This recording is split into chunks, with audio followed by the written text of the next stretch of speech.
Halo, Assalamualaikum warahmatullahi wabarakatuh.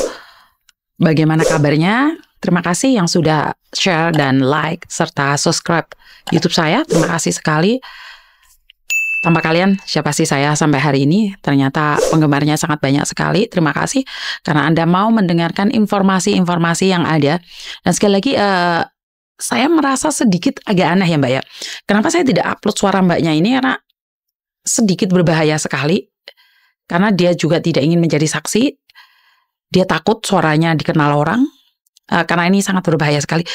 Salah satu agent di Hong Kong ini ternyata melakukan praktek renew tanpa pembantunya yang tanda tangan. Dan apakah ini ada di antara kalian juga sama? Renew tanpa mempertanyakan kalian. Karena majikannya polisi. Wah, karena itu dia takut sekali. Dia sudah bilang sama saya, Miss, saya tidak ingin diekspos karena majikan saya polisi. Dan saya, Miss Yuni itu selalu dilihat sama majikan saya. Waduh, saya ini jadi ternyata ada orang-orang Hong Kong yang punya minat untuk mendengarkan suara saya juga gitu loh. Jadi sekali lagi buat mbak-mbaknya yang di luar sana yang dikatakan bahwa renew tanpa tanda tangan, hati-hati loh mbak. Renew tanpa medical juga hati-hati. Karena kalian wajib, kalau renew visa wajib medical. Jadi saat kalian renew tidak di medical, pertanyakan itu. Pertanyakan itu sama majikanmu, sama agent. Karena untuk syarat renew, untuk KJRI sendiri adalah harus ada surat medical terbaru. Jadi kalau kalian renew, tidak tanda tangan dan tidak medical, lebih baik dipertanyakan Mbak. Karena ini ada beberapa kasus sudah terjadi dan mereka adalah para aparat, oknum aparat di Hong Kong sini. Majikannya itu malah seorang pegawai gitu loh. Pegawai pemerintah di Hong Kong sini kan jadi ngeri Mbak. Sampai anak ini memutuskan untuk pulang Indonesia saja. Karena saking takut Kenapa? Ini terjadi bukan 1-2 loh.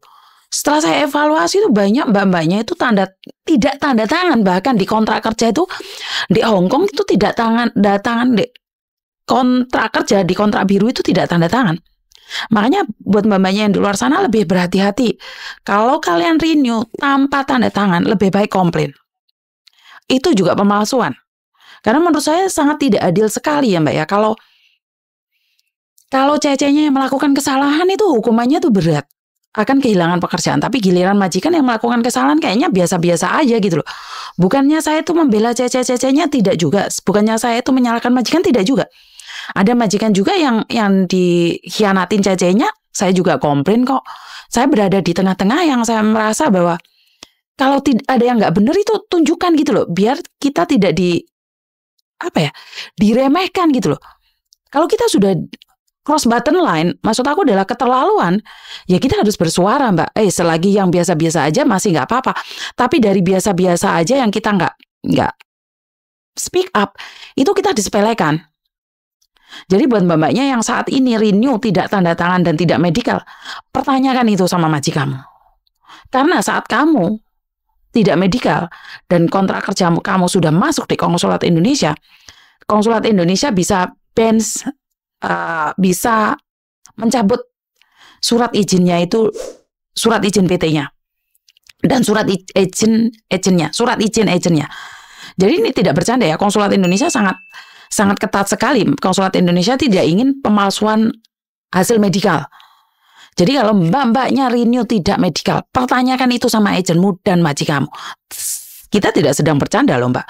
Jadi jangan pernah mau dibodohin oleh agent ataupun majikan. Kita harus berpikir lebih pintar lagi. Renew tanpa tanda tangan, laporkan sama KJRI langsung. Biar agent-agent yang nakal itu bisa ditindak gitu loh. Jadi buat teman-teman yang di luar sana, kalau informasinya kurang jelas lebih baik pertanyakan itu. Dan buat yang kontrak mandiri, saya sama sekali tidak sarankan. Menurut pribadi saya sendiri tidak sarankan karena banyak hal yang harus kalian ikutin satu persatu dan yang bertanggung jawab diri kalian sendiri. Itu yang pertama. Yang kedua, kontrak mandiri sebenarnya siapa sih yang rugi? Kalau ada masalah kamu yang rugi mbak. Majikan nggak bayar apa-apa. Tapi giliran mau keluar dari atau di interminate itu harus minta surat-suratnya loh. Dari KJRI itu ada beberapa surat di mana yang mbaknya itu kenapa dipecat atau kenapa finish, kenapa tidak di-renew lagi? Itu ada pertanyaan dari KJRI. Jadi menurutku adalah kalau saat kalian minta kontrak mandiri dan kalian butuh orang untuk menandatanganinya, ya namanya kontrak mandiri tanda tangani sendiri. Jangan minta bantuan saksi atau apapun. Jangan jadikan temanmu sebagai landasan juga. Karena ada beberapa anak yang minta kontrak mandiri tapi minta tanda tangan temanmu. Yang buat mbak-mbaknya yang di luar sana dimintain tanda tangan, jangan mau mbak. Karena sekali lagi namanya kontrak mandiri ya berdiri di atas kaki sendiri. Kalau ada apa-apa ya jangan melibatkan temanmu. Ya saya tahu tidak perlu KTP, tidak perlu paspor. Tapi ini namanya orang tanda tangan kan punya sebab akibat toh. Jadi ini pesan saya ya, renew tidak tanda tangan dan tidak medical, hati-hati. Kedua, kalau kontrak mandiri itu lebih ekstra hati-hati lagi. Karena ada apa-apa, siapa yang bertanggung jawab? Majikamu bayarnya podo mbak, kabeh sing bayar majikamu. Walaupun ini itu kan tetap majikamu. The agent pun ini itu kan majikamu. Jadi kalau majikanmu maksa kamu kontrak mandiri, saya tidak tahu ya. Ada beberapa organisasi yang mengajukan lebih baik kontrak mandiri. Kalau saya pribadi, saya tidak ingin kontrak mandiri karena menurut saya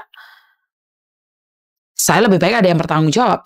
Kadang-kadang ada yang bertanggung jawab aja bisa mengelak, apalagi yang kita sendiri datang ke KJRI dan renew sendiri, malah lebih dibilang, lah kowe iki sapa? Bener nggak? Jadi saya sama sekali tidak advice buat kalian yang kontrak mandiri. Uang yang bayar bukan kamu loh, yang bayar majikan. Ya biarin majikan loh, hak majikan dong. Kalau majikan sudah tidak mau bayar agent, ya wis beno. Jarno ae wis ora usah melo. Kecuali kalau kalian itu bisa pindah majikan, finish kontrak bisa pindah majikan. Nah, itu saya nggak apa-apa.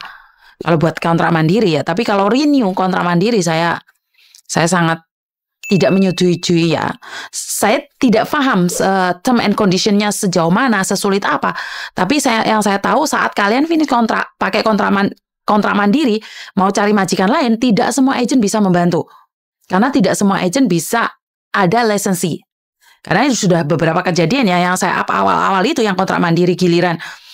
Agent bilang sudah dapat majikan, sudah tanda tangan sama agent yang tidak ada lisensi, giliran pengajuan kontrak kerja, kangelan. Akhirnya balik ke saya karena ada surat rekomendasi dari KJRI dan Bandung itu nomor 2, jadi kalian cari saya. Dan di hari-hari terakhir, jadi kalian sudah mau panfa. Kadang-kadang saat kalian harus memilih majikan yang lebih baik lagi, tidak ada pilihan. Kalian akan ngejar siapapun yang tanda tangan, walaupun majikannya nggak baik, ya udah, terjang aja. Selama masih bisa bertahan di Hong Kong. Jadi buat mbak-mbaknya yang di luar sana, lebih berhati-hati, karena kita tidak tahu apa yang terjadi di luar sana. Apes tidak ada di kalender. Jadi, apa salahnya saya dan Anda lebih berhati-hati. Dan jangan lupa, bersedekah sebanyak apapun harta kita. Kalau kita tidak bersyukur, maka hati kita akan kurang dan panas terus. Seberapa sedikit pun rezeki kita, kalau kita bersyukur, kayaknya lebih indah dan tenang serta damai. Kurang lebihnya saya minta maaf, tidak ada gading yang tidak retak. Kalau ada kata-kata saya yang menyakitin, atau melukain, atau kepreset, saya minta maaf. Dari lubuk hati saya yang paling dalam, tidak ada maksud untuk menyakitin siapapun, namanya manusia. Saya minta maaf. Wassalamualaikum warahmatullahi wabarakatuh. Berkat Tuhan mengalir atas kita semua. Semoga semua makhluk bahagia. Sampean bahagia, aku juga bahagia. Bye-bye.